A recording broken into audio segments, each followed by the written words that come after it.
Hello students, welcome to Biomentors classes online. Today we are going to discuss the next topic in our chapter System of Particles and Rotational Motion। और आज हम लोग जो topic है हमारा पढ़ने वाला तो वो है आपका एंगुलर मोमेंटम कंजर्वेशन। सो वहीं से हम लोगों को शुरुआत करनी है, लेकिन वहाँ से शुरुआत करने से पहले हम लोग अपने फॉर्मूला से स्टार्ट करेंगे। वैसे आप हेडिंग डाल सकते हैं और वो है angular momentum conservation. Angular momentum conservation, ये आपकी हेडिंग भी है और इसी पर रिलेटेड आज न्यूमेरिकल भी डिस्कस करेंगे। सो ये देखो, सबसे पहले यदि हम लोग वेक्टर फॉर्म के अंदर में बात करते हैं तो angular momentum can be defined as L vector equals to R vector cross P vector. ठीक है, क्या ये डेफिनेशन आप सभी को मालूम है? ये फॉर्मूला सबको मालूम है? एल वेक्टर बराबर R vector cross P vector, ये हमारा यहां पर फॉर्मूला आ गया है। हम लोग क्या करते हैं, मान के चलो हम लोग इसे डिफरेंशिएट कर देते हैं विद रिस्पेक्ट टू टाइम। तो मैं लिखूंगा d by D t of L vector बराबर d by D t of r vector cross P vector. ठीक है, अब यहां पर मैं क्या बोलता हूं आप लोगों को, देखो इधर में तो मैं सीधा सीधा लिख सकता हूं D L vector by D T बराबर, अब यहां पर जरा ध्यान दीजिए, यहां पर मेरे को थोड़ा सा सावधानी बरतनी पड़ेगी। देखो यूडीवी प्लस वीडीयू या वीडीयू प्लस यूडीवी जैसे चाहे लिख सकते हैं, लेकिन ध्यान रखना यहाँ पे क्रॉस प्रोडक्ट है, तो आपको ध्यान डिफरेंशिएट करते समय थोड़ा सा सावधानी बरतने की जरूरत है। तो मैंने मान के इसको लिख दिया R vector cross DP vector by D plus D R vector by D T cross P vector. बोलो सही है क्या? इसको जरा ध्यान से देखना, ये सारी चीजें जो लिखी हुई हैं एकदम ध्यान देते हुए चलिए। देखो आर वेक्टर को एज इट इज रहने दिया, पी वेक्टर का। अब कई लोग बोलेंगे सर ये वाली तो पहले आना चाहिए, ये वाला बाद में आना चाहिए। उससे कोई फर्क नहीं पड़ेगा क्योंकि बीच में प्लस का साइन है, लेकिन डिफरेंशिएट करते समय फर्क पड़ेगा। R vector cross DP vector by d और plus D R vector by d cross P vector, इससे जरूर फर्क पड़ेगा यदि आपने इसको सही से नहीं लिखा है तो। क्या ये बात समझ में आ रही है आप लोगों के? यस और नो? मैं उम्मीद करता हूं आपको समझ में आ रही होगी। अब मैं आगे यदि बढ़ता हूं तो जरा ध्यान से देखिए, यहां पे क्या लिखा जा सकता है उसको देखिए। वो ये है कि D R vector by D यदि मैं लिखता हूं तो इसे मैं लिख सकता हूं वी वेक्टर। बोलो सही है। और पी वेक्टर को मैं लिख सकता हूं, क्या लिख सकता हूं बेटा? पी वेक्टर को हम लोग लिख सकते हैं एम वी वेक्टर। और डीपी वेक्टर बाई डी ये क्या होता है जरा बताइए? क्या ये आपका फोर्स वेक्टर होता है? DP vector by D rate of change of momentum क्या होता है? आपका फोर्स होता है। तो ये सारी वैल्यूज को बेटा यहां पर हम लोगों को पुट करना है। सो पुट करने के पश्चात आप पाएंगे कि डीएल वेक्टर बाई डी बराबर you are getting R vector cross F vector plus D R vector by D क्या मिला था आपको? वी वेक्टर, और फिर था क्रॉस, और पी वेक्टर की जगह आपने लिख लिया एम वी वेक्टर। बोलो सही है क्या? एकदम स्टेप बाय स्टेप आपकी नोटबुक में भी सब कुछ वैसे ही चल रहा होगा। तो D L vector by D बराबर मैं लिख सकता हूं R vector cross F vector can be written as torque vector plus, अब देखो यहां पर एम तो कांस्टेंट, उसको तो भूल जाइए थोड़ी देर। तो V vector cross V vector कितना आ जाएगा? 0 आ जाएगा। यस और नो? सो यहां पर आपको एक पॉइंट मिल चुका है, डीएल वेक्टर बाई डी बराबर यहां पर आ चुका है टॉर्क वेक्टर। अब देखो ये एक रिलेशन है जो आपको आगे चल के काम आने वाला है। सो इस रिलेशन को भूलना नहीं है। अब यहां पर मेरे पास में एक पॉइंट निकल के आता है और वो पॉइंट एकदम सिंपल सा पॉइंट है, और उस पॉइंट को मैं क्या बोलता हूं? मान के चलो इफ टॉर्क बराबर 0 हो जाए। So what do you mean by this? Torque बराबर 0 हो जाए तो इसका मतलब ये हो जाएगा कि आप लोग बोलोगे डीएल बाई डी बराबर 0 होना चाहिए। अरे बोलो सही बात है, डीएल बाई डी 0 होना चाहिए। यदि मैंने क्या बोला? If tau equals to 0 then DL by D equals to 0, और यदि DL by D equals to 0 है तो इसका मतलब ये है कि L should be equals to constant. ये एल क्या होना चाहिए बेटा? कांस्टेंट होना चाहिए। और यही आपका, यदि एल कांस्टेंट है मतलब आपका पहले भी एल जो है बाद में भी एल वही रहना चाहिए। जो पहले एल था वही बाद में भी एल बने रहना चाहिए। यही इस इक्वेशन की कहानी है। अब यहां पर देखो टाउ इक्वल्स टू 0 है, टाउ इक्वल्स टू 0 का मतलब क्या है? टॉर्क 0 है, बराबर है। अब ये जो टॉर्क जीरो है, इसका ये मतलब है कि यहां पर इसको जैसे हम लोग फोर्स चैप्टर में रिलेट करते हैं, बिल्कुल वैसा ही है। कैसे, मैं रिलेट करवाने की कोशिश करता हूं, थोड़ा सा ध्यान से देखिए। जब आप लोगों ने लिखा था ना F बराबर जीरो, तो इसका मतलब क्या, आपने F एक्सटर्नल बराबर जीरो रखा था। याद कीजिए, क्यों, क्योंकि जो सिस्टम के इंटरनल फोर्सेस होते हैं वो आपस में क्या हो जाता है, कैंसल आउट होके जीरो हो जाता है, बराबर है। तो हम लोग F इक्वल टू जीरो का यही मतलब निकालते हैं कि external force on the system should be zero. तो उसी प्रकार से यहां पे जब मेरे को टॉर्क बराबर जीरो बोला गया है, सो इट इंप्लाइज क्या है, torque due to external forces should be zero, ये यहां पर इसका मीनिंग है। और टॉर्क, एक्सटर्नल टॉर्क यदि जीरो हो जाएगा तो हम लोग कहेंगे कि angular momentum of system will remain constant. Angular momentum will remain constant, angular momentum will remain constant, will remain constant, बराबर है। इसी को हम लोग कहेंगे angular momentum is conserve, angular momentum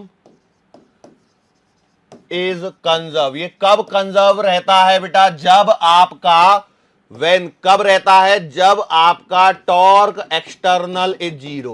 क्यों, क्योंकि अंदर का जो इंटरनल टॉर्क होता है वो कोई फर्क नहीं डालेंगे, वो आपस में क्या हो जाएंगे, कैंसल आउट हो जाएंगे। जैसे F बराबर जीरो को हम लोग F external equals to zero लेके चलते हैं, उसी प्रकार से टॉर्क बराबर जीरो को, अब देखो, अब मैं इसके डेरिवेशन के फंडे में नहीं पढ़ूंगा, क्योंकि इट विल, देखो, just only spend time waste होगा उससे, बाकी कुछ नहीं है। मेन चीज समझिए, टॉर्क जीरो का मतलब टॉर्क एक्सटर्नल जीरो है। एक्सटर्नल टॉर्क यदि जीरो है तो सिस्टम के अंदर में एंगुलर मोमेंटम क्या रहेगा, कंजर्व रहेगा। सिस्टम का एंगुलर मोमेंटम यदि कंजर्व रहता है तो इसका सिंपल सा मतलब यह है कि भैया आप यहां पर एंगुलर मोमेंटम कंजर्वेशन का कॉन्सेप्ट यहां पर अप्लाई कर सकते हैं, मतलब ठीक है। अब मान के चलो हमारे पास में for a rotating body, for a rotating body, एक रोटेटिंग बॉडी है। अब जैसे ये कोई बॉडी रोटेट कर रही है तो भैया इसके लिए हम लोग क्या बोलेंगे, मान के चलो ये ओमेगा एंगुलर वेलोसिटी से घूम रही है, तो इसका कुछ ना कुछ मोमेंट ऑफ इनर्शिया भी है भाई। बॉडी घूम रही है तो उसका कुछ ना कुछ मोमेंट ऑफ इनर्शिया है, उसका कुछ ना कुछ एंगुलर वेलोसिटी है। तो यहां पर इफ मेरे पास में टॉर्क एक्सटर्नल बराबर जीरो है तो L1 should be equals to L2। भैया पहले भी और बाद में भी एंगुलर मोमेंटम सेम रहना चाहिए, but since L is equals to I omega होता है तो मैं कह सकता हूं कि I1 omega 1 equals to I2 omega 2। बोलो सही बात है कि नहीं, ये आपका I1 omega 1 equals to I2 omega 2 होना चाहिए, यस और नो। अब सर यहाँ पे I1 ओमेगा 1 और ये सब चीजें क्यों लेके आ रहे हो, क्या रीजन है उसका, तो उसको जरा हम लोग यहां पर समझने की कोशिश करते हैं बेटा। वो ये है कि देखो, I is your moment of inertia, I क्या है आपका, मोमेंट ऑफ इनर्शिया है, और मोमेंट ऑफ इनर्शिया है विच डिपेंड्स ऑन व्हाट, ये किस किस पर डिपेंड करता है बोलो, ये डिपेंड करता है आपका मासेस पर, मास डिस्ट्रीब्यूशन पर। ये दो ही पॉइंट मेरे लिए यहां पे सफिशिएंट है, मासेस पर और मास डिस्ट्रीब्यूशन पर, बराबर है। मास पर भी डिपेंड करेगा और मास डिस्ट्रीब्यूशन पर भी डिपेंड करेगा। सो भैया इफ मैं बोलता हूं कि योर मास चेंजेज, यदि आपके द्रव्यमान में परिवर्तन होता है सो आई चेंज होगा, बोलो आई चेंज होगा कि नहीं होगा, और यदि आई चेंज होगा सो it implies your omega will also change, omega will also change. क्यों, ताकि आपका एंगुलर मोमेंटम कंजर्व रहे। क्या ये बात समझ में आ रही है सर, एग्जाम्पल दोगे तो ज्यादा अच्छे समझ में आएगा। जैसे मान चलो मैं यहां पे खड़ा हूं, अब मैं ऐसे घूम रहा हूं, ठीक है, ऐसे घूम रहा हूं। अब if I am rotating with an angular velocity omega, then it simply means that I have some angular momentum. चक्कर आने लग गए, देखो ये मैं ऐसे घूम रहा था तो मेरा एंगुलर मोमेंटम ऊपर आ गया, है ना। अरे कैसे ऊपर आ जाएगा बताओ, अरे भैया जिस डायरेक्शन में रोटेशन है वैसे उसी के हिसाब से आप ये लोगे कि नहीं लोगे, अरे ओमेगा की और एल की डायरेक्शन सेम लोगे, ठीक है। चलो कोई बात नहीं, होते रहता है। अब मैं क्या बोलता हूं कि यदि एक्सटर्नल टॉर्क जीरो है तो देखो, यदि मान चलो मैं चलते चलते ऐसे घूम रहा था, घूमते घूमते मैंने क्या कर लिया, हाथों को फैला लिया, हाथों को फैला लिया। यदि मैंने हाथों को फैला लिया तो क्या होगा, इससे क्या होगा बोलो, इससे ये होगा कि मेरा मास डिस्ट्रीब्यूशन चेंज हो गया। भैया पहले पूरा मास मेरी यदि ये एक एक्सिस पास कर रही है तो उसी के अबाउट में था, बराबर, एक क्लोजर था।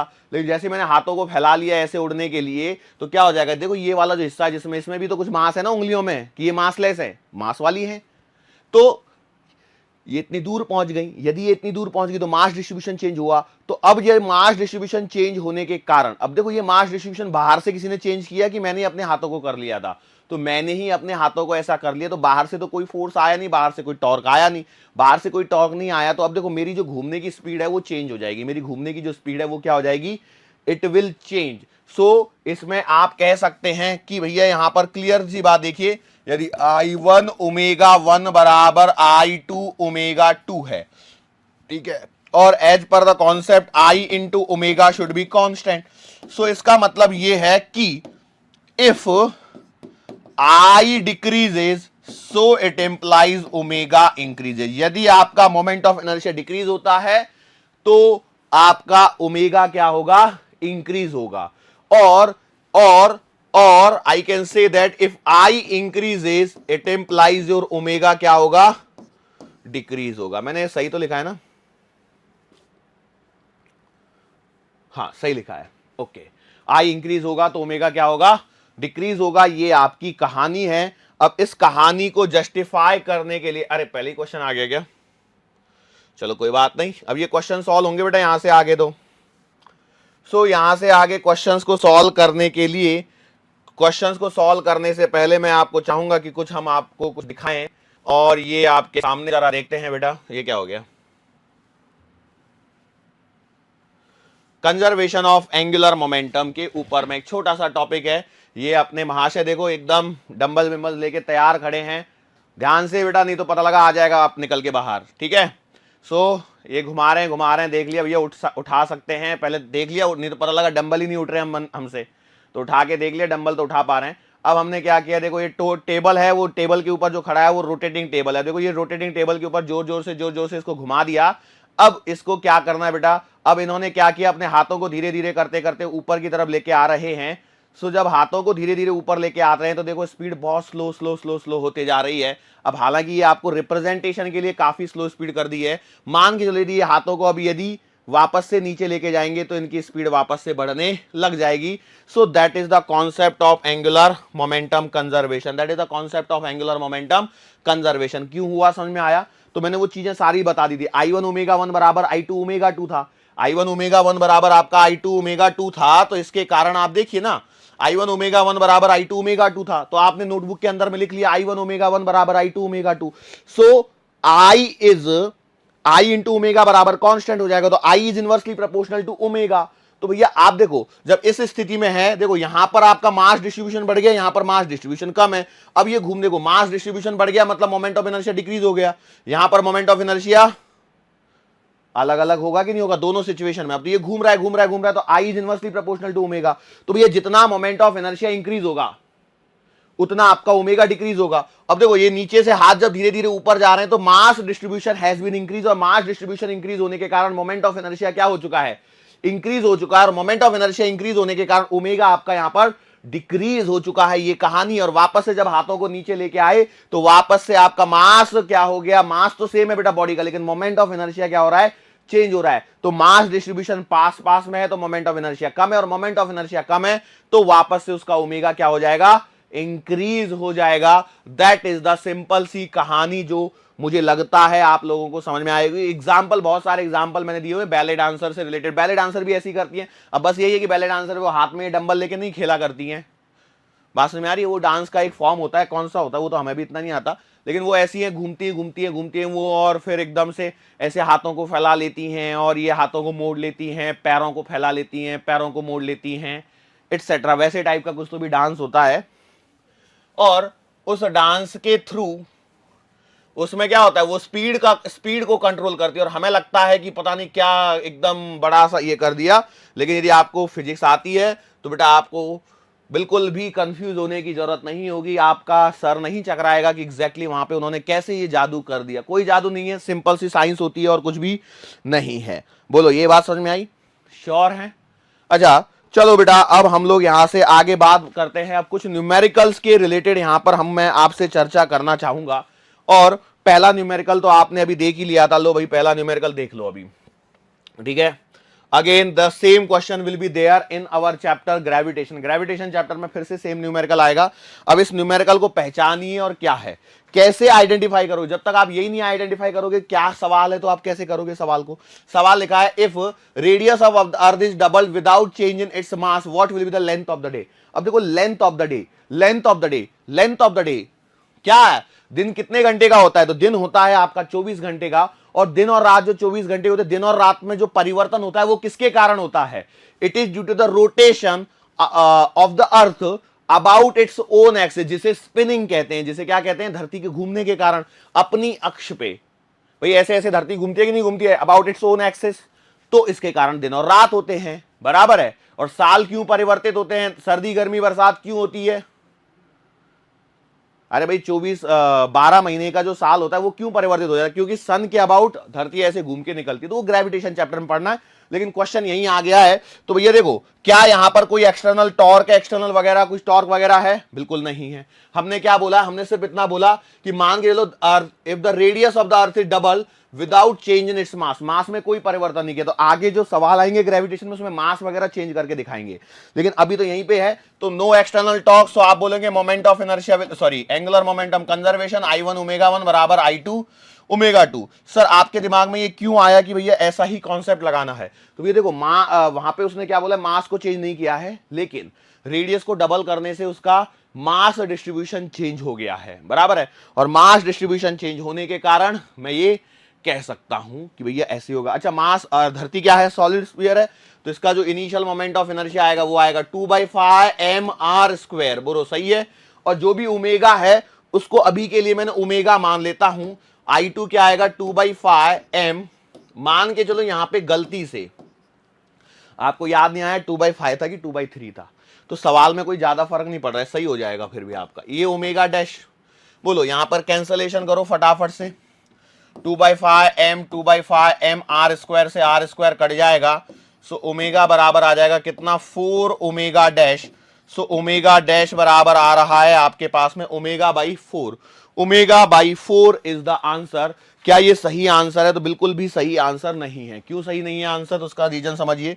देखो पहले जब आपके पास में ओमेगा का फॉर्मूला होता है 2π/T, बोलो सही है, तो इस स्थिति में T बराबर तो आपका 24 आवर्स है, बोलो T बराबर क्या है 24 आवर्स। लेकिन अब आपको ओमेगा डैश बोला है, सो बेटा ओमेगा डैश बराबर क्या आना चाहिए, ये आना चाहिए 2π/T डैश, बोलो सही है कि नहीं। और ओमेगा बराबर आपके पास में 2π/T है, अरे बोलो सही है कि नहीं, तो आपने बोला बिल्कुल सही है, यस और नो। सो अब यहां पर एक और चीज रह गई, यहां पर लिखना ओमेगा डैश बराबर ω/4, ये आपने निकाल लिया है। सो अब आप इन रिलेशन से देखिए, तो ओमेगा डैश बराबर यहां पर आपने लिख दिया है 2π/T डिवाइडेड बाई 4, अरे बोलो सही है कि नहीं। सो ओमेगा डैश का आंसर फटाफट निकाल, सॉरी ओमेगा डैश का तो आंसर आपको निकालना ही नहीं था ना, इसे लिख देंगे 2π/T डैश बराबर 2π/T इंटू 4। सो यहां से देखिए T डैश का आंसर आएगा 24 इंटू 4, मतलब 24 48 96 आवर्स, मतलब एक जो दिन है वो आपका 24 घंटे के बजाय अभी 96 डेज का हो जाएगा। इन तीनों रिलेशन से ही मैंने सॉल्व किया सवाल को। बोलो ग्रेविटेशन चैप्टर में ऐसे बहुत सारे सवाल यहां पर आपको देखने को मिलने वाले हैं। आगे बढ़ता हूं अगले सवाल पे, फटाफट देखो जितने पॉसिबल होंगे उतने सवालों को मैं करवाने की कोशिश करूंगा। फटाफट सवाल देखिए, स्क्रीन को पॉज कीजिए और खुद से सॉल्व करने की कोशिश कीजिए। क्वेश्चन को देखिए, स्क्रीन को पॉज कीजिए, खुद से सॉल्व कीजिए। सवाल देखो क्या है, a thin uniform circular disc of mass m and radius r is rotating in a horizontal plane about an axis passing through its centre and perpendicular to its plane. इस सवाल को देखने के बाद आधे से ज्यादा टाइम तो इस सवाल को पढ़ने में निकलता है। सिंपल सी बात है, अबाउट इट्स ओन एक्सिस घूम रही है with an angular velocity omega. Now two particles each of mass m are placed on its perimeter along a diameter. देखो यहां पर ध्यान रखिए, ये आपके पास में एक भरी हुई सी डिस्क है, लो भैया डिस्क को भर दो। इसकी जो रेडियस है वो कैपिटल R मान लीजिए, इसका जो मास है वो कैपिटल M मान लीजिए, और ये आपकी ऐसे ओमेगा से घूम रही है। अब मैंने क्या किया, इसमें मैंने दो पार्टिकल्स लिए जिनके मास क्या है M है, और उनको ऐसे डायामीटर पर यहां पर रख दिया on perimeter along a diameter, ठीक है। तो इसका मास है m, मतलब इसका मास है m/2 और इसका भी मास है m/2। और तो फाइंड क्या करना है, find the new angular velocity m is equal to capital M/2 में, मतलब ठीक है।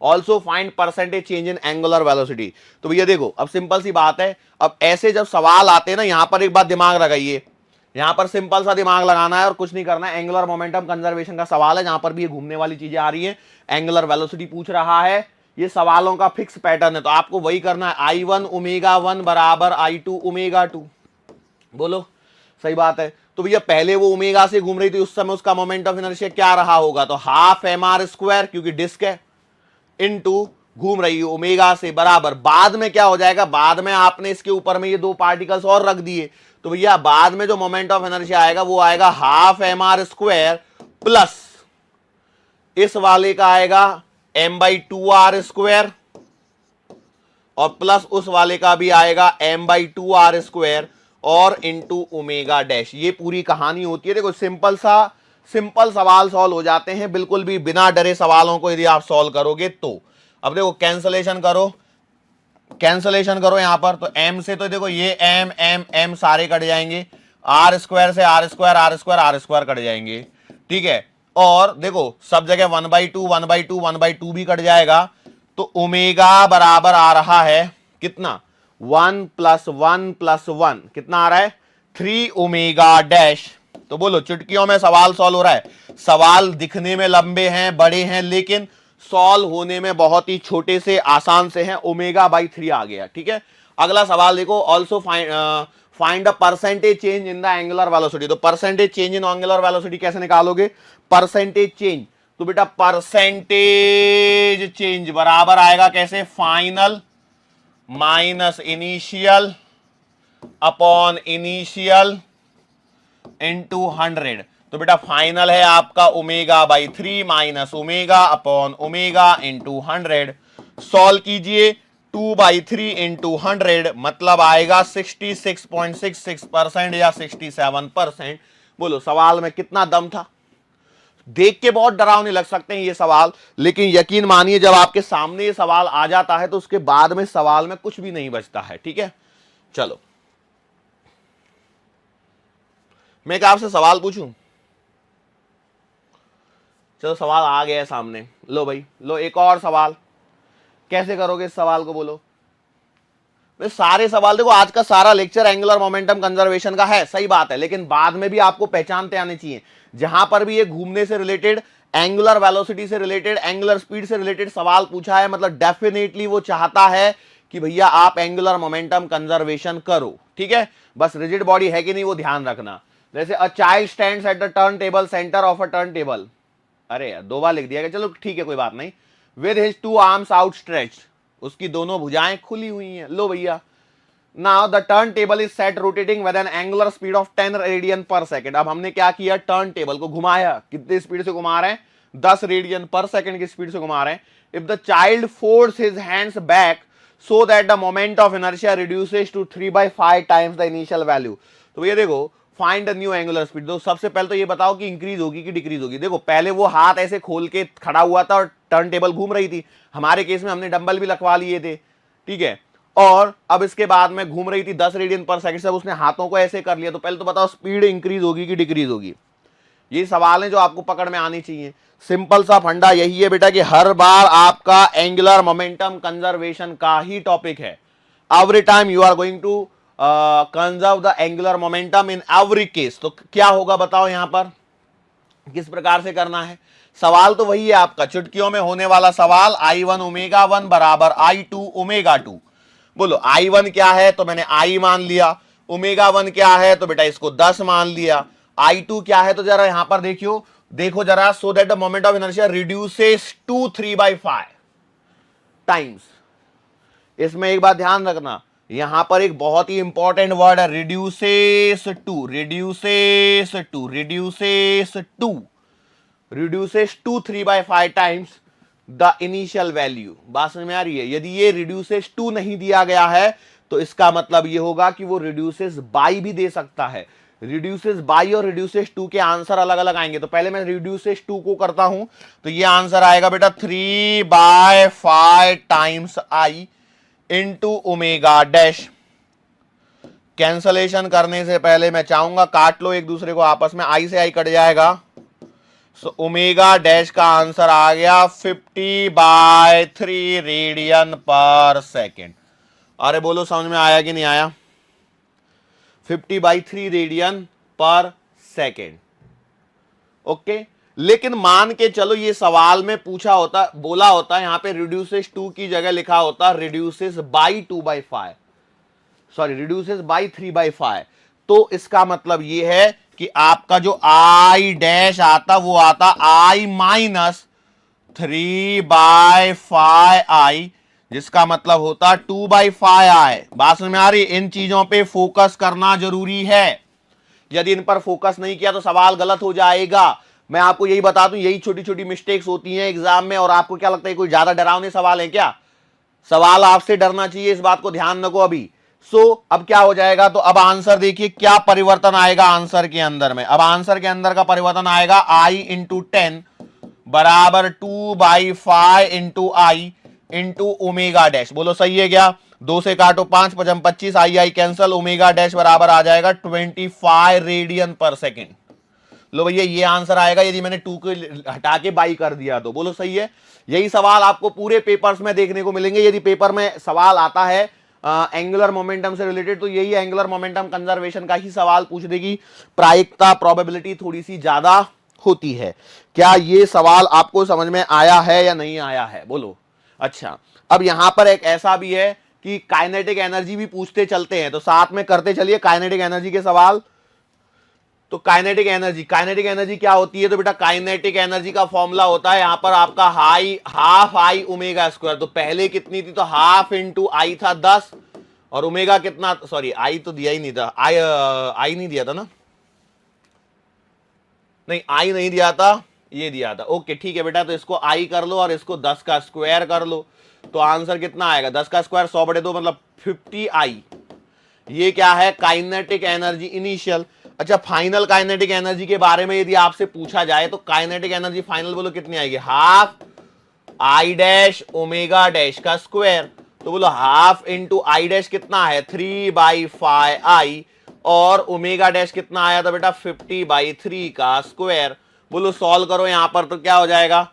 1/2 इंटू 3/5 इंटू 50/3 इंटू 50/3 इंटू आई। बोलो सही है क्या? मैंने पूरा डेटा बस यहां पर लिख दिया ताकि कैंसलेशन करते समय में कोई गलती ना हो जाए। ठीक है, चलो देखो, एक 3 से एक 3 काट लो, एक 5 से एक 5 काट लो, 2 से काटोगे 0, तो ये 5 बच जाएगा, और कुछ कटने लायक है नहीं, तो आंसर आएगा 5 25 250/3 आई। तो सवाल में बताओ देख के कि काइनेटिक एनर्जी इंक्रीज हुई है या डिक्रीज हुई है? अरे बोलो, काइनेटिक एनर्जी इंक्रीज हुई है या डिक्रीज हुई है? कई लोग तो अभी डिवाइड करके देखेंगे, सर 3 8 24 1 0 3 1 3, अब तो बोल दो 83 पॉइंट आ रही है।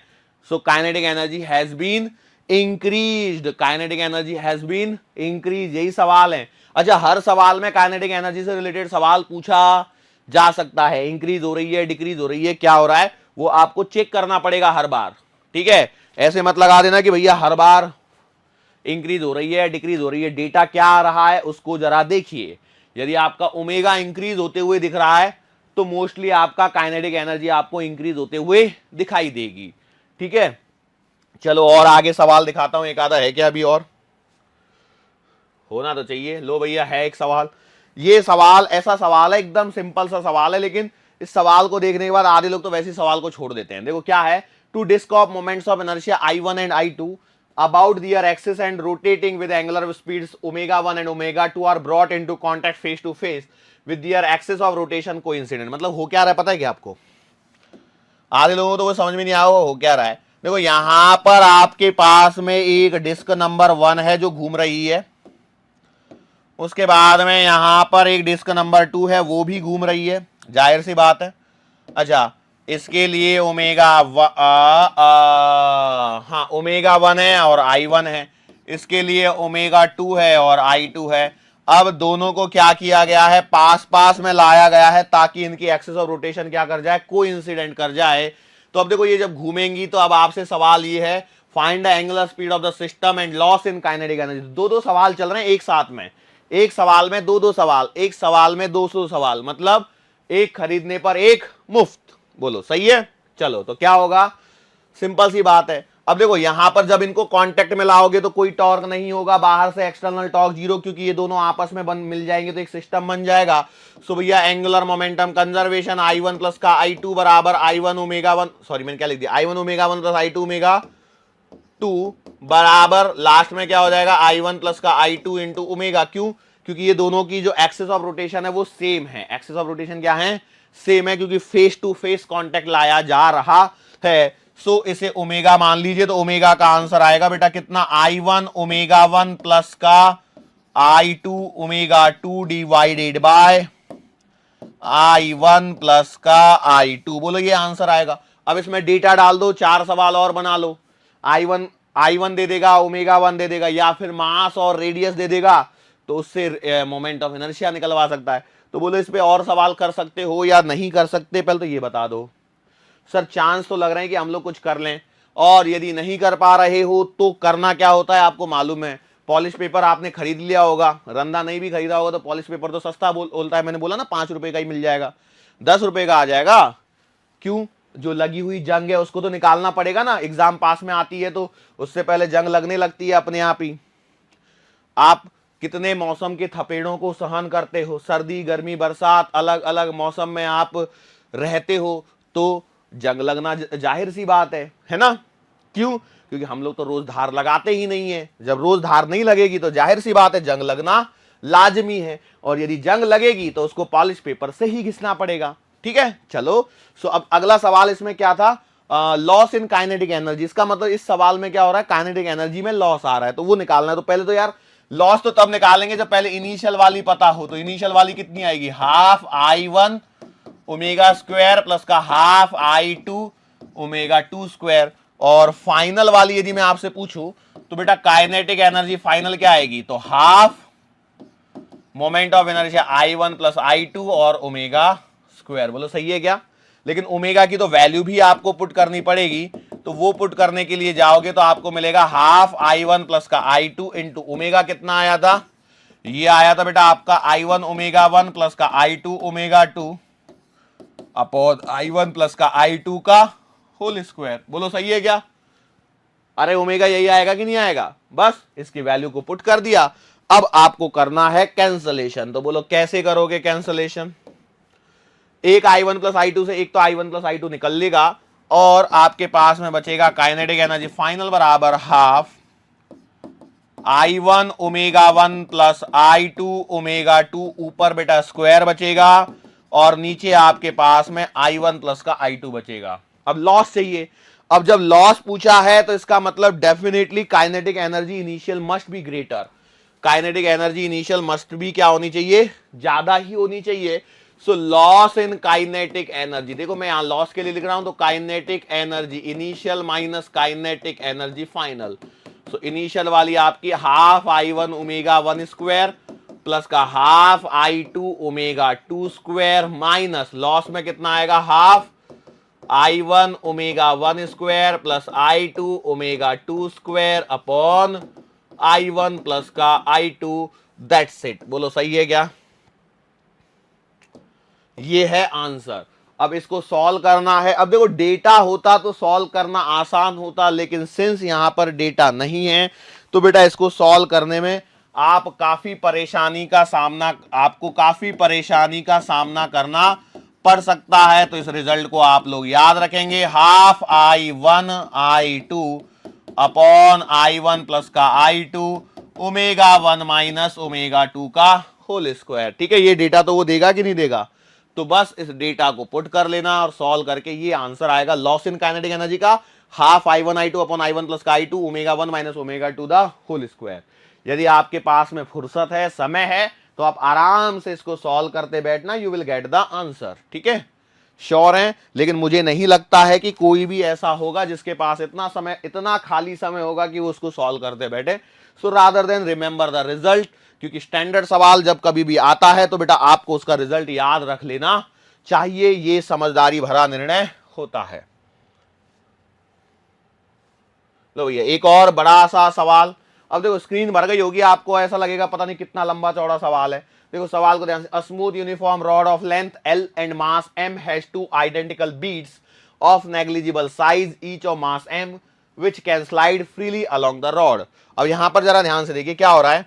एक आपके पास में रॉड है, इसका मास जो है वो कैपिटल M है और लेंथ जो है वो यहां पर कैपिटल L है। इसके ऊपर में आइडेंटिकल बीड्स हैं जिसकी साइज नेग्लिजिबल है, उसका हर एक का मास m है और इस रॉड पर फ्रीली रोटेट कर मूव कर सकती हैं। कैन मूव फ्रीली नहीं है, फ्रीली आएगा। Initially the two beads are at the centre of the rod and the system is rotating with the angular velocity omega not about an axis perpendicular to the rod and passing through the mid point of the rod. तो सवाल के अंदर में data को पढ़िए और उससे लगाइए अंदाजा। देखो ये सेंटर है, यहां पर ओमेगा नॉट से एक बीड यहां पर है, एक बीड यहां पर है, ये m मास वाली बीड्स हैं, ठीक है। अब ये घूम रही हैं किसके साथ में, इस क्या नाम है इसका, रॉड जिसकी मास m है, लेंथ l है, इसके साथ में ओमेगा नॉट रफ्तार से घूम रही होंगी। अच्छा, अब क्या बोला गया है, जैसे ही यहां पर ये घूमने लगती हैं, if there are no external forces then what will be the angular velocity of the system and beads reaches at the ends of the rod. तो क्या हो रहा है, देखो अब इस पे जाहिर सी बात है, यदि ये घूमेगा सिस्टम तो बाहर की डायरेक्शन में सेंट्रीफ्यूगल फोर्स लगेगा और बाहर की डायरेक्शन में सेंट्रीफ्यूगल फोर्स लगने के कारण ये बीड्स बाहर की तरफ भागेंगी और यदि ये बाहर की तरफ भागेंगी तो ये यहां पहुंच जाएगी, ये यहां पहुंचने की कोशिश करेगी। जब ये यहां पहुंच जाती हैं तो बेटा आपको बताना है कि रॉड की एंगुलर वेलोसिटी क्या होगी। सवाल के अंदर में क्लियरली हिंट दे रखी है, there is no external force. अब यदि एक्सटर्नल फोर्स नहीं है तो एक्सटर्नल टॉर्क भी नहीं आएगा, क्योंकि एक्सटर्नल फोर्स जीरो है तो एक्सटर्नल टॉर्क भी जीरो यहां पर आ जाएगा। तो अब आपको करना क्या है, तो भैया आपको करना तो वही है, एंगुलर मोमेंटम कंजर्व करना है। क्या करना है, एंगुलर मोमेंटम कंजर्व करना है। सो बेटा एंगुलर मोमेंटम कंजर्वेशन के लिए आप लिखोगे I1 ओमेगा 1 बराबर I2 ओमेगा 2, ठीक है। चलो सो स्टार्ट करते हैं। I1 is what, initial angular initial moment of inertia. तो भैया इनिशियल मोमेंट ऑफ इनर्शिया, तो बेटा रॉड का इस एक्सिस के अबाउट मोमेंट ऑफ इनर्शिया कितना आएगा, ml स्क्वायर बाई टेल।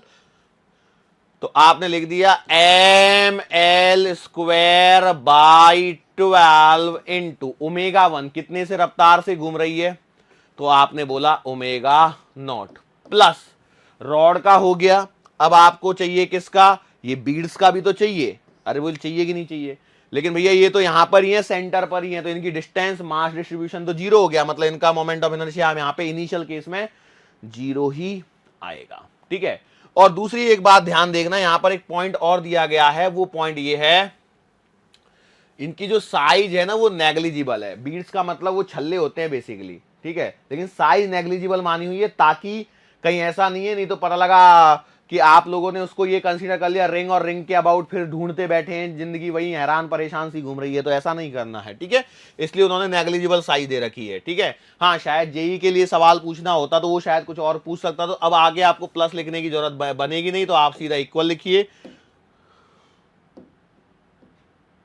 ओ तेरी, अरे ये क्या हो गया,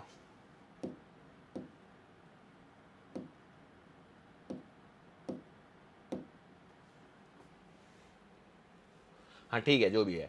अब I2 की बात चल रही है, तो I2 क्या है, moment of inertia in second के, सेकंड वाले केस में आपका मोमेंट ऑफ इनर्शिया। तो ये देखो सेकंड वाले केस में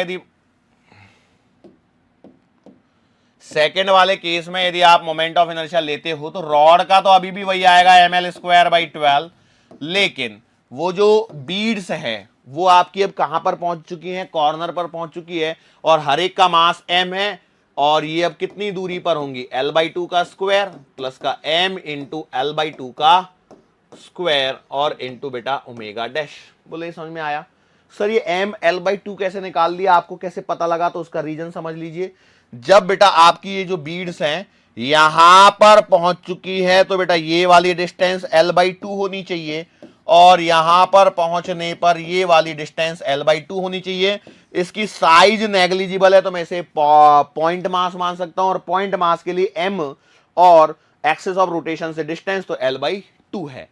पॉइंट को पकड़िए, एक्सिस ऑफ रोटेशन से डिस्टेंस कितनी है, L/2 है, M मास का ये बीड है। अब देखो ये यहां पर कैपिटल एम से मत कंफ्यूज होना, वो कलर देखिए अलग है, ब्लूइश कलर है, ये स्मॉल एम है और ये भी स्मॉल एम है, ठीक है। पहले यहां थी, अब यहां पहुंच गई। और हम लोग जब मोमेंट ऑफ इनर्शिया लिखते हैं तो mass of the particle and perpendicular distance from the axis of rotation, इस बात को तवज्जो देते हैं। यस और नो, बिल्कुल सही बात है, श्योर। सो आगे बढ़ेंगे हम लोग। सो ये यहां पर आएगा। अब कैंसलेशन करना है तो डायरेक्ट तोड़ नहीं जाएगा, उड़ेगा क्या डायरेक्ट, कुछ भी नहीं। स्मॉल एम का एम कैपिटल एम से कोई रिलेशन नहीं दिया क्या सवाल के अंदर में, यदि नहीं देगा तो फिर दिक्कत हो जाएगी यार, कटेंगे नहीं कुछ तो।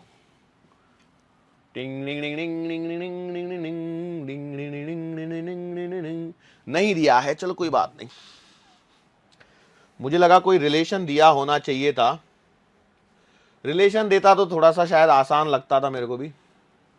अब कुछ एम तो कटेगा नहीं, ये तो श्योर है। एल कट रहा है, लेकिन देखो एल कट रहा है तो एल को काट दीजिए यार, L square L square L square L square, बोलो क्या बचेगा, ये बचेगा m/12 ओमेगा नॉट बराबर m/12 plus m/4 plus m/4 और ये आएगा ओमेगा डैश। सो यहां पर देखिए ओमेगा डैश बराबर m/12 whole divided by m/12 plus 4 आना 4 आना 8 आना होता है मालूम है ना, तो मैं ऐसे लिख सकता हूं m/2 और पूरे केस में ओमेगा नॉट, बोलो सही है। अब देखो इसको एलसीएम लेके सॉल्व करना पड़ेगा, तो एलसीएम तो आपका 12 आएगा, तो 12 से ये 12 कटिंग बराबर है भाई, ये 12 एलसीएम है, 12 से 12 cutting. So it implies omega dash will be equals to m upon ये आ जाएगा m प्लस का 6 स्मॉल m और इनटू में ओमेगा नॉट। बोलो ये वाला सवाल का आंसर मेरा तो ऐसा कुछ आ रहा है, आप लोगों का क्या आ रहा है। 12 एलसीएम लिया मैंने, 12 एकम 12 m 2 छिकी 12 6m, सही लिख रहा हूं, 12 से 12 कट चुका होगा तो ये ओमेगा, हाँ। So that's my answer. अब आगे हो सकता है स्मॉल m बराबर कैपिटल M/2 लिखवा दे या कैपिटल M/3 लिखवा दे, तो और भी कट कटा के आंसर और आगे जा सकता है। इतना सा सवाल था और कुछ भी नहीं है। लो भैया और आगे देखिए, एक और डरावना सवाल आपके सामने आता है। अरे चल भाई, हाँ लो, a homogeneous rod A B of length. देखो फिर से वही सवाल, सवालों को देख के डर लगता है, बाकी सवाल आसान होते हैं। एक बात ध्यान रखना, जहां पर भी ये घूमने घूमने वाली सवाल आपको मिल जाए तो मोमेंटम कंजर्वेशन, वो भी एंगुलर मोमेंटम कंजर्वेशन ध्यान रखना। A homogeneous rod A B of length L and mass M is pivoted at the centre O in such a way that it can rotate freely in the vertical plane. ये देखो यहां पर आपके पास में एक rod है, इसका mass capital M है, लेंथ एल है, और बेटा ये सेंटर पर पाइवोटेशन कर दिया है। रॉड इनिशियली हॉरिजॉन्टल पोजीशन में, एक कीड़ा है भैया जिसका मास m है और वो इस पर आके टकरा रहा है, ठीक है। अब वो कहीं से भी टकरा सकता है। अब कीड़ा जो भी आ रहा है, मान के चलो मैं बोलता हूं इसका मास m है, वो या तो ऐसे आगे टकराया होगा या ऐसे आगे टकराया होगा, लेकिन जब ये टकराया तो उसकी स्पीड कितनी थी, v थी। और कहां पर टकरा रहा है, at a point L/4 distance away from the centre, मतलब यहां से इसकी जो डिस्टेंस है वो L/4 है, और जब ये टकराया तो टकराने के कारण बेटा ये रॉड घूमेगी। सो इसकी इनिशियल एंगुलर वेलोसिटी बतानी है, ठीक है। ये बात समझ में आई, सवाल समझ में आएगी नहीं आया, पहले तो डायग्राम को देखिए और सवाल को आइडेंटिफाई करने की कोशिश कीजिए। जैसे मान चलो एक रॉड लगी थी, ठीक है, एक रॉड लगी थी तो उसके कारण वो उसको सेंटर से पाइवोट कर दिया तो वो घूमेगी बेटा। मान चलो जब इससे आगे ऐसे कीड़ा टकराएगा तो वो क्या होगा, उसको फोर्स प्रोवाइड करेगा, फोर्स प्रोवाइड करेगा मतलब टॉर्क हो गया बड़ा, लेकिन वो तो सिस्टम में चिपक गया है, तो सिस्टम में चिपक गया मतलब वो एक क्या बोलेंगे इसको, it will provide angular momentum to the system. तो बोलो initial angular momentum and equals to final angular momentum. Concept इतना सही है, सवाल लगाइए, सॉल्व करिए। वो देखो इनिशियली रॉड तो रेस्ट पर दी, तो बेटा अब इस केस में आप ऐसा मत कर देना कि पता लगा आपने लगा दिया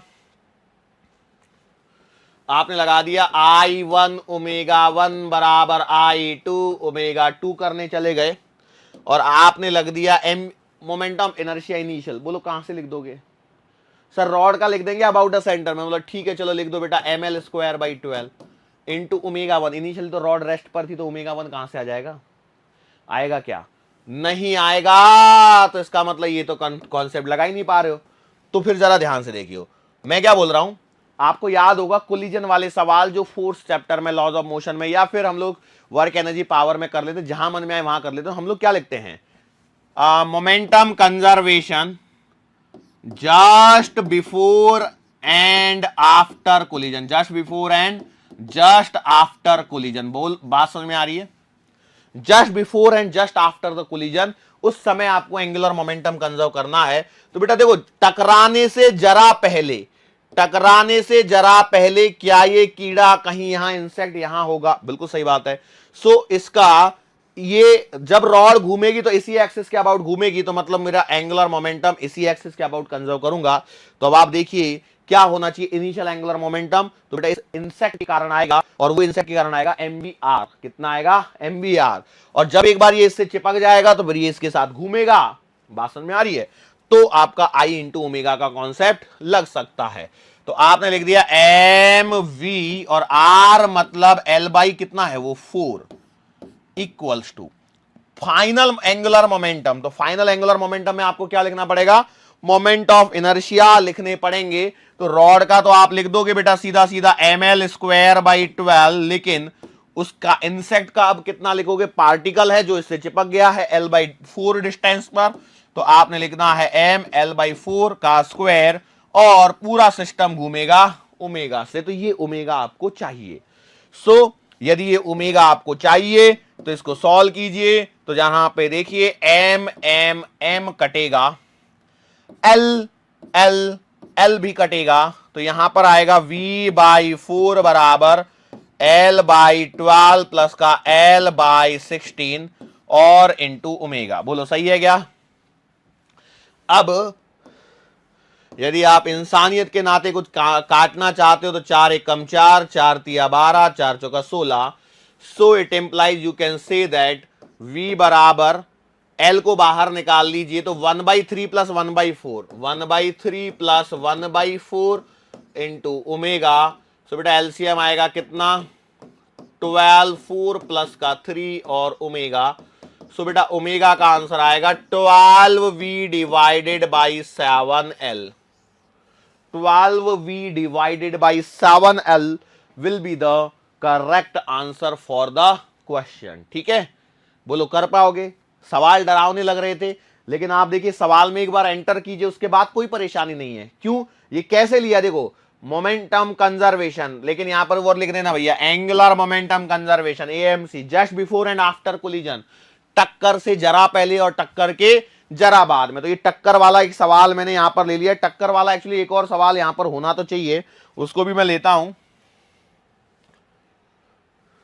कहां गया? ओके, ये क्या है? ठीक है, a small block of mass m on a horizontal smooth table is attached to a light string passing through a hole at the center. Initially the block moves in a circle of radius r with speed v and the string is held by the person.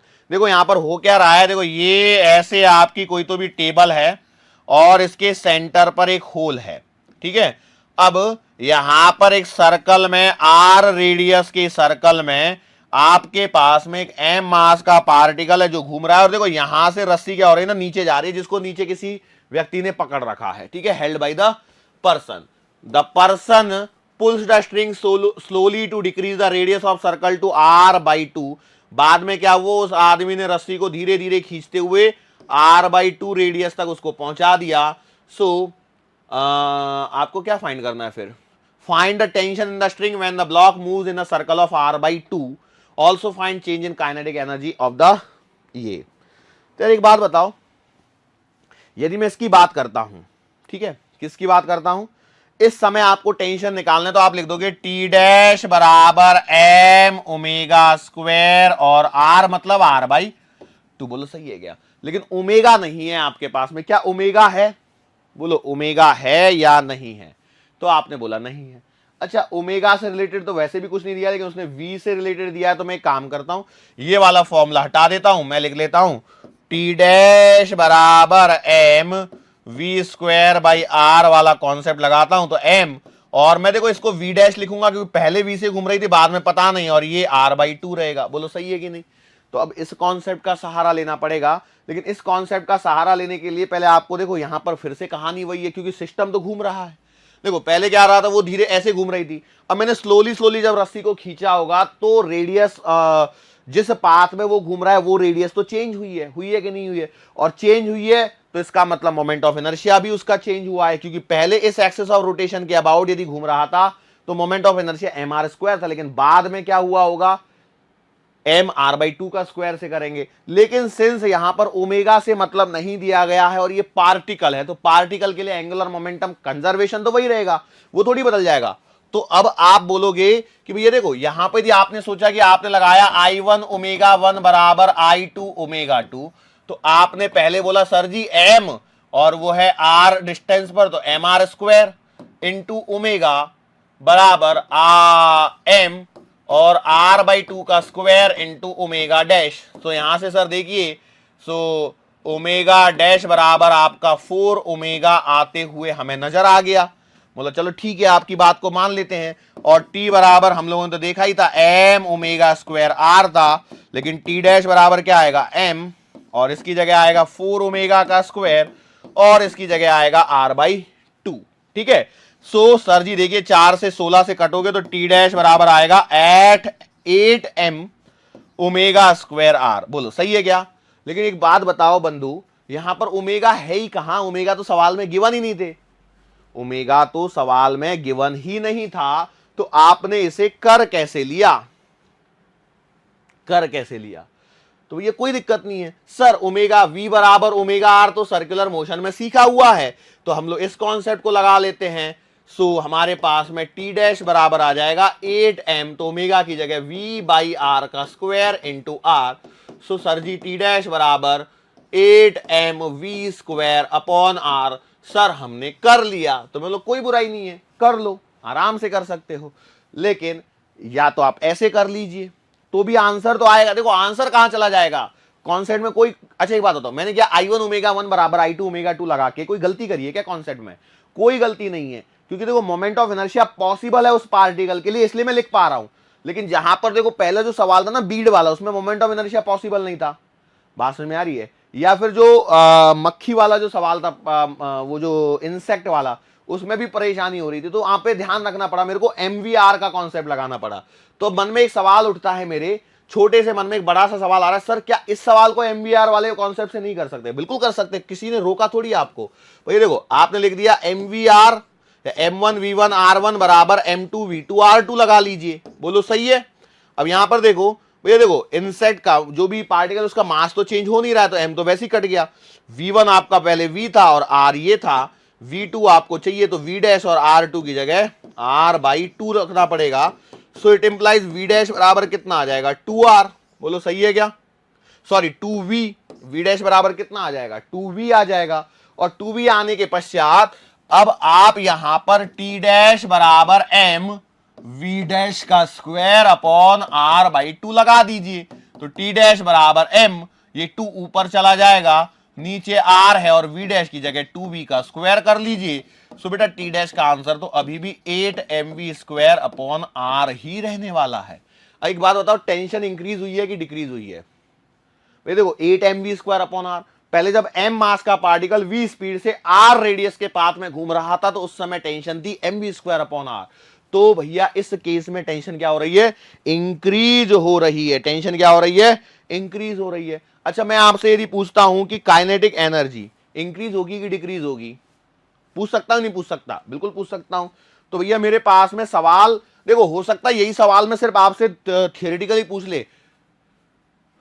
कैसे? सवाल वहीं तक लिखा और फिर बोलेगा slowly खींच लिया, now the tension in the string increases decreases, data insufficient, can be increase और कैन बी डिक्रीज। बात समझ में आ रही है?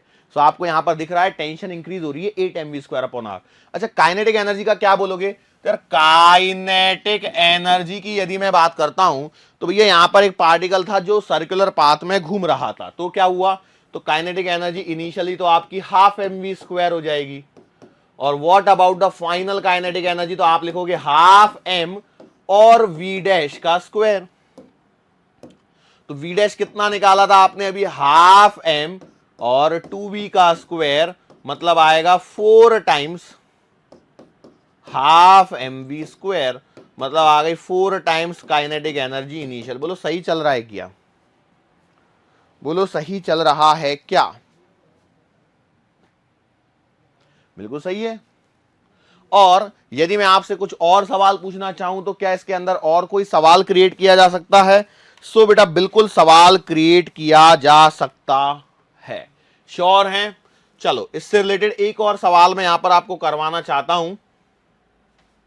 वो ये है, देखो ये वाला सवाल इंपॉर्टेंट सवाल है, काफी अच्छा सवाल है और इसको जरा ध्यान से देखना है इसके अंदर में क्या हो रहा है। A bird of mass m is flying horizontally with the speed v0 suddenly strikes a vertical rod of mass 3m and at length l। यहां पर आपके पास में एक चिड़िया है, वो चिड़िया उड़ रही थी बेचारी और यहां पर बीच में किसी ने तो भी खंबा लगा दिया अचानक से, ठीक है, और ये यहां पर नीचे हिंज पे बची हुई थी।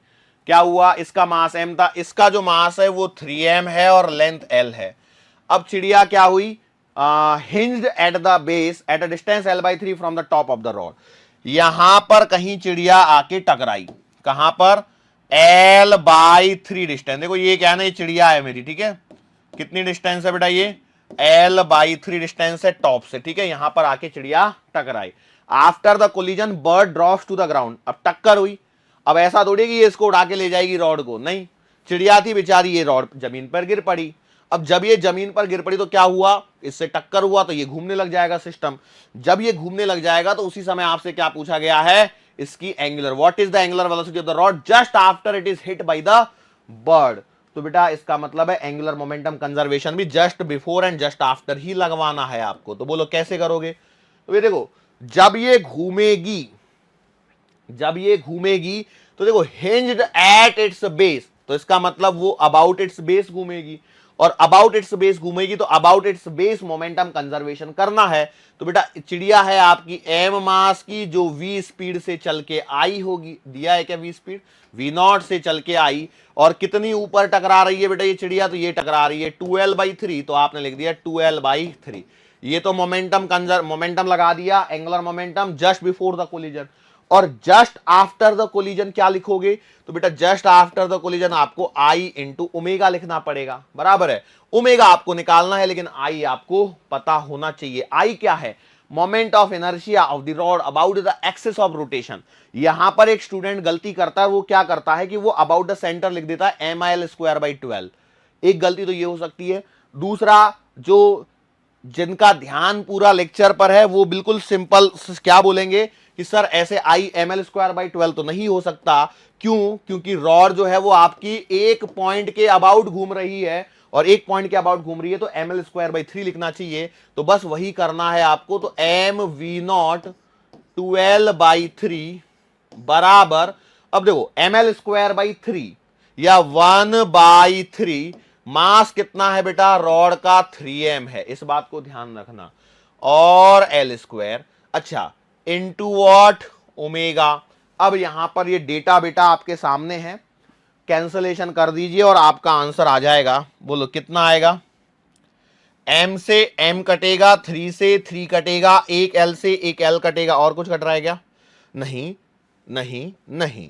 सो ओमेगा का आंसर आएगा देखो 2v0, और ये आएगा 3l, 2v0/3l। This is the initial angular velocity, जिससे पक्षी के टकराने के तुरंत बाद में ये घूमने लग जाएगा। अब आगे सवाल के अंदर में क्या बोला गया है? अगेन ऑल्सो आपको एंगुलर वेलोसिटी बतानी है when the rod reaches at the ground. Rod reaches at the ground, तो देखो ये हिंज करी हुई रॉड है, देखो क्या हो रहा है, ये यहां पर ये जो रॉड है इसे मैंने यहां पर हिंज किया हुआ है, ठीक है। अब इनिशियली ये रेस्ट पर थी, इनिशियली ये कहां पर थी बेटा? एट t=0 पर ये रेस्ट पर थी, लेकिन बाद में क्या हुआ? यहां पर आके एक पक्षी टकराया था, तो पक्षी के टकराने के पश्चात इसकी आ गई थी 2v/3l से ये घूमने लग गया था। तो ये इनिशियल एंगुलर वेलोसिटी। लेकिन बाद में क्या होगा? जब ये घूमेगा तो ये बेटा रॉड आपकी ऐसे 90 डिग्री का एंगल बना लेगी, क्योंकि ये रॉड तो ऐसे ही यहां से यहां तक घूमेगी। ये इसका सेंटर ऑफ मास है, तो ये सेंटर ऑफ मास यहां से यहां पहुंचेगा, बराबर है। यस और नो? तो आपने बोला बिल्कुल सही बात है। अब इस केस में एक बात बताइए, कोई एक्सटर्नल फोर्स नहीं, कोई एक्सटर्नल टॉर्क नहीं। अब कई लोग बोलेंगे सर अब इसमें हम लोग क्या कर सकते हैं, एंगुलर मोमेंटम कंजर्वेशन लगाओ। अब जब आप एंगुलर मोमेंटम कंजर्वेशन लगाओगे तो भैया देखो पहले केस में आपने लिखा I1 तो आपने लिख दिया भैया 3m का है और L की रॉड है 3m/L/2 स्क्वायर बाई 3 इंटू ω1 तो आपको मालूम है 2v/3L से घूम रही है बराबर I2। अरे जब I2 लिखोगे तभी भी तो आपका यही आएगा ना 3mL²/3 और इंटू ओमेगा डैश, तो बचा ही कहां कुछ करने के लिए। तो एंगुलर मोमेंटम कंजर्वेशन से सवाल हो जाएगा क्या, नहीं होगा। और नहीं होगा तो इसका मतलब आपको कुछ और सोचना पड़ेगा। और दूसरा क्या सोच सकते हो इसके अंदर में, तो दूसरा सोचोगे आप एनर्जी कंजर्वेशन। क्या सोचोगे बेटा, एनर्जी कंजर्वेशन। तो इसका मतलब ये सवाल होने वाला है आगे एनर्जी कंजर्वेशन के बेसिस पर। सो एनर्जी कंजर्वेशन यहां पर आपको लगाना है। सो बेटा जैसे पार्टिकल जब आपका वर्टिकल सर्कुलर मोशन करता था तो जैसे एनर्जी कंजर्वेशन लगाई थी बिल्कुल उसी प्रकार से यहां पर भी आपको लगानी है। तो भैया कैसे लगाओगे, तो इनिशियल एनर्जी इस केस में कितनी आएगी, तो आप बोलोगे कि देखो ये रॉड खड़ी है, रॉड का ये सेंटर ऑफ मास में आपको बता दूं ये वाली एनर्जी आप लिखना भूल जाओगे, पोटेंशियल एनर्जी, क्योंकि देखो नहीं है तो आप लिखिए टोटल एनर्जी इनिशियल बराबर total energy final, kinetic energy initial plus का पोटेंशियल एनर्जी इनिशियल बराबर काइनेटिक एनर्जी फाइनल प्लस का पोटेंशियल एनर्जी फाइनल। ठीक है, सो लिखो यहां पर क्या लिखोगे, काइनेटिक एनर्जी इनिशियल तो आपने लिखा half I omega square plus potential energy initial mgh, kinetic energy final half I omega square और plus potential energy final mgh बराबर है। ये दो बार लिख दीजिए ताकि क्या ना आप गलती नहीं करो। सो बेटा इनिशियल केस में आपने लिखना चालू करना है तो हाफ इंटू आई आपने लिखा 3mL² और ओमेगा कितना था, तो ये था आपका 2v/3L का स्क्वायर। बोलो सही है क्या, इनिशियल रोटेशनल काइनेटिक एनर्जी मेरे पास में यही आएगी कि कुछ और आएगी, बोलो, अरे बोलो यही आएगी, मैं बोला सही बात है। अच्छा प्लस mgh, तो m तो है बेटा आपका 3m, g as it is और h कितना, so h is the height of centre of mass जो आएगा L/2 बराबर final potential final kinetic energy तो हाफ, आई में तो कोई चेंज नहीं है 3mL²/3 ही रहेगा और इंटू ओमेगा डैश का स्क्वायर, क्योंकि वो आपको निकालना है, तो मैंने वही लिख दिया ओमेगा डैश का स्क्वायर और प्लस का mgh, तो बेटा प्लस तो 3m और g और ग्राउंड पे पहुंच गया तो ये 0 हो जाएगा। ठीक है, अब आपको इसको क्या करना है, सॉल्व। तो थोड़ा सा ध्यान से सॉल्व करने की कोशिश करना बेटा। तो मैं क्या करता हूं, देखो 3mgL/2 को इधर रहने देता हूं और उसको उधर पहुंचा देता हूं ताकि सवालों को कैलकुलेशन करने में थोड़ी सी आसानी रहे। और उससे पहले कुछ कैंसलेशन भी मार देता हूं। तो इससे पहले यदि मैं कैंसलेशन मारूंगा तो देखो क्या कट सकता है, L² से L² कट जाएगा, 3 से 3 कट जाएगा। ओके ठीक है, ऐसे यहां पर देख लियो 3 से 3 तो कट ही जाएगा कम से कम। अब यहां पर और कुछ कटने लायक मेरे को दिख नहीं रहा है और चारों तरफ देखो m m m भी कट जाएगा। देखो यहां पर बचेगा 1/2, 2 भी कट जाएगा, 2 2 4 तो 2v²/3, तो आप लिखोगे 2v²/3 2v²/3 equals to omega L² यहां पे कट गया, यहां नहीं कट रहा है ना, तो L² omega dash square L² omega dash square, अरे ये और रह गया तो 3gL/2 तो ये इधर में आएगा, अरे यार कहां पहुंच गया, इधर में आएगा प्लस का 3gL/2। कुछ गड़बड़ी हो रही है क्या,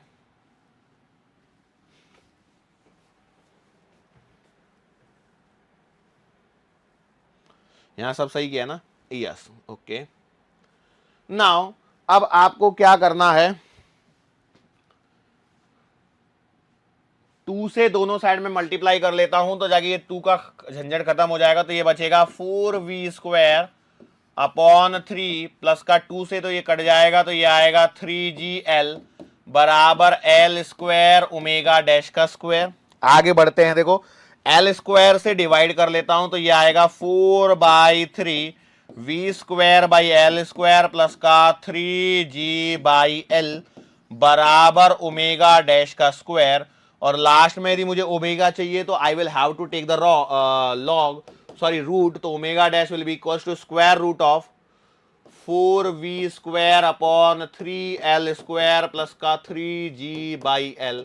अब यदि मैं यहां पर कुछ डेटा दे देता gl वगैरह का तो आप इजीली सवाल को सॉल्व कर पाते थे, ये ऐसा मेरा अनुमान है। 4v² अपॉन 3l² प्लस का 3g अपॉन l, मेरा आंसर मैच नहीं कर रहा है, कहीं 9 का गड़बड़ी आ रहा है।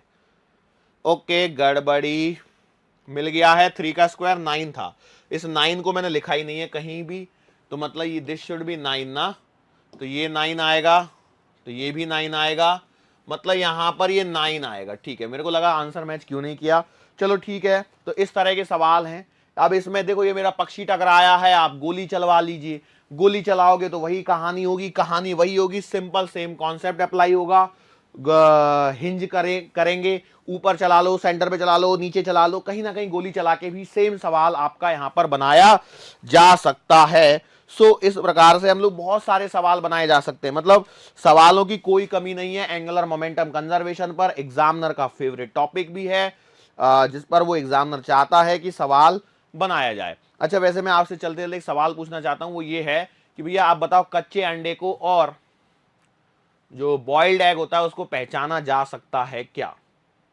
यस, पहचाना जा सकता है घुमाने से। ठीक है, it can be distinguished by the rotating. करके देख लेना, आपको समझ में आ जाएगा। ये भी आपका एक तरह से होमवर्क जैसा ही है। ऑलरेडी लेक्चर की बेटा लेंथ ज्यादा खिंच चुकी है, तो बेटा हम लोग अपने सेशन को यहां पर, आज के इस लेक्चर को यहां पर समाप्त करेंगे और मुलाकात फिर से करेंगे आने वाले अगले लेक्चर के दरमियान। सो तब तक के लिए धन्यवाद।